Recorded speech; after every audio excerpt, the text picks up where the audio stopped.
Hey guys, so today I wanted to talk about the steps to purchasing a home. Purchasing a home is one of the most important transactions of your life, and making sure that you are doing things correctly and making things as easy as possible for you is so very important. So, making sure that you're working with the right realtor is one of the most important, along with the right mortgage broker. The number one thing is you want to feel comfortable. You also want to make sure that they know what they're talking about, they know what they're doing, and that you have the utmost confidence that they're going to represent you in the best way possible. So my job is pretty much to help you find that home. I have access to everything on the market, so I can get you access to go inside the home, show the property, along with further information on the property, and whatever criteria that you're looking in, I provide you with searches, and whichever homes that you find on your end, you can also send them over to me and I can get you further information on it. And I also deal with the contracts, the negotiating. I'm the one who makes the offer for you, and I know the key points on how to make offers more attractive. Along while going through process, I'm there to pretty much make sure that all of the dates are being met and that you're doing what you need to do, and really use me like a kind of like a dictionary where you're using me and making sure that you know everything that you need and want to know, and I provide you with the most knowledge possible, along with any answers to any questions that you have, whether it's pertaining to a home or it's pertaining to a contract or maybe a certain step that we're going through. That's what I'm here for.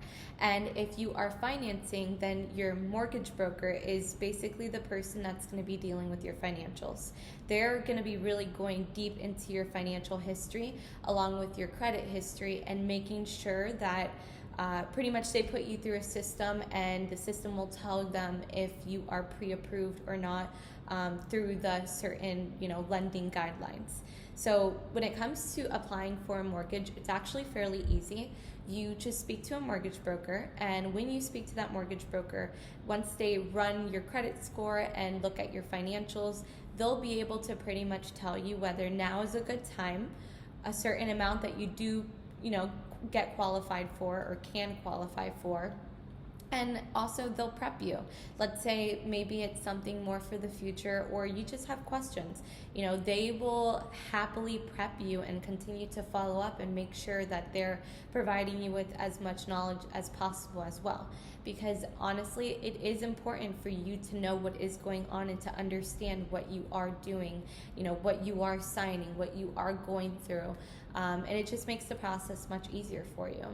So first things first, when you want to purchase a home, you must make sure that your finances are in line. So if you're cash, it's simple. Once you have the cash, however much that you decide that you want to purchase or use or spend, you would pretty much do a search. I would do it for you, and you would also look on your end if you wanted to, up to that price point, and we would find a home for you. You can put offers in right away, and you pretty much can close pretty quickly, and you're not really waiting for any approval. You don't really have any contingencies unless you negotiate it on the contract, so that would really be like a case-by-case basis.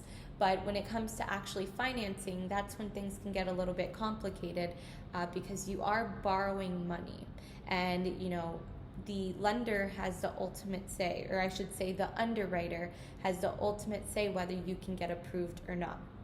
And the determining factor is really going to be looking deep into your financial and credit history. So a couple things that you want to make sure that you have in line is you want to make sure that you're constantly working on your credit score, and that the time that you are looking to get pre-approved and start looking for a home, that your credit score is as high as it possibly can be. You want to make sure that you also have enough money to put down for a down payment, along with closing costs and any other fees like your inspection. You have your appraisal. If you're looking in an association, you have some application fees. With title, you have a survey fee. So there's definitely more fees associated than what it comes off as in a first-time home buyer kind of program thing. And just so you get an idea of like number ranges for down payments, depending on the loan that you get. For conventional, it would be 3% of the purchase price. For FHA, it would be 3.5% of the purchase price. Then for closing costs, they usually like to estimate about 3%, although it can vary. Sometimes it could be more, it could be less, it could be exactly 3%. That just really depends, because when it comes to a loan, it's all very situational. So those are some things. And also when it comes to your income, you want to make sure that you have a stable income that you can provide actual documentation and proof, and that will really help qualify you. So then how it all works, so once your finances are in line, either you're paying cash or you have your pre-approval, then that's where I come in. And then I begin helping you with your home search, and we go and we see properties in person. I provide you with any information that you actually want to know of the property. And then once you find the property that you like, that's when we put an offer in. And with an offer, I focus on providing you with all of the information that you need to know about that specific community or area. And the most important would be the comparison properties. So that way you can see what the properties are going for at what price, because that's also going to be a big indicator on how the appraisal is going to come in, which the appraisal is part of the process, and that is basically a home value evaluation, I should say, from a professional. They're called appraisers, and they would go out to the property. The property that you put an offer in would be the subject property, and they would compare it to other comparables that are most similar to that property that recently closed in the area, and that's how they would get the price of the home. That price is whatever the appraiser comes with, whatever value they say the home is valued at. That's the number that the lender is going to be able to cover. So we'll get into that a little later, but pretty much, yeah. So once we go once we put the offer in and the seller and buyer both sign, then the contract is officially executed.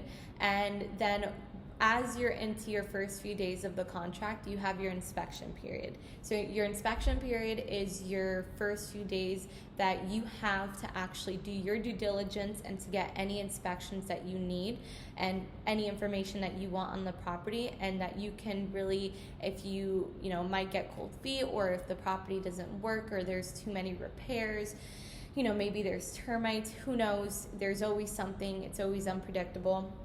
And you try and renegotiate with the seller. Maybe the seller is not willing to bring down the price, provide you with a credit, or make any repairs, and you were kind of in a way budgeting for that or planning for it. Then you can back out within that period, and that period is usually from 7 to 15 days. It's all negotiable. The lower amount of days that you do, the more attractive it is to a seller, because it shows that you're more committed. So then once you're out of your inspection period, that's typically when they'll do the appraisal, which the lender is then going to order the appraiser out to the property. Then, as I mentioned, it's a home evaluation pretty much. They come up with a home value of the property, and whatever that number is going to be the number that the lenders are going to be able to cover. So if the number comes back lower, we pretty much renegotiate, whether we bring the price down or, if you want to pay out of pocket for the rest of it. It really just comes down to the negotiating, and it's all situational, depends on the seller and the buyer. And then if it comes in at value, you're fine. If it comes in over, whatever you're under contract for, then that's great. You've built equity in the home already. Then you're pretty much going to be doing a lot of things with your lender. You're going to be providing them with a lot of documents. Once they have everything they need and they've gone through the process that they have to go through, they then submit all of your documents and your file to underwriting. which the underwriter is the person in the mortgage company, which they're basically like managers in a way. They have the ultimate say on whether you get approved or not. And they're going to be going more into detail on your credit history and your finance history. And, they're going to tell you, yes, you're approved and you have to provide me with these documents, or no, sorry, you can't get approved. So that's pretty much the order that it works. Then once you're approved, we then can go about scheduling closing, and then once you're at the closing table, you sign all of your papers, and then you get your keys and you become a homeowner. And that's pretty much how the process works. So any questions that you guys do have, always feel free to contact me.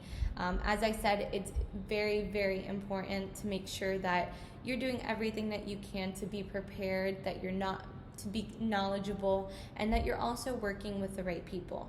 And thank you so much for listening to me, and I hope this was helpful for you. And if you'd like for me to speak on anything else, or you want to have a one-on-one conversation about your specific situation, just let me know, and I'd love to speak with you guys. Thanks so much.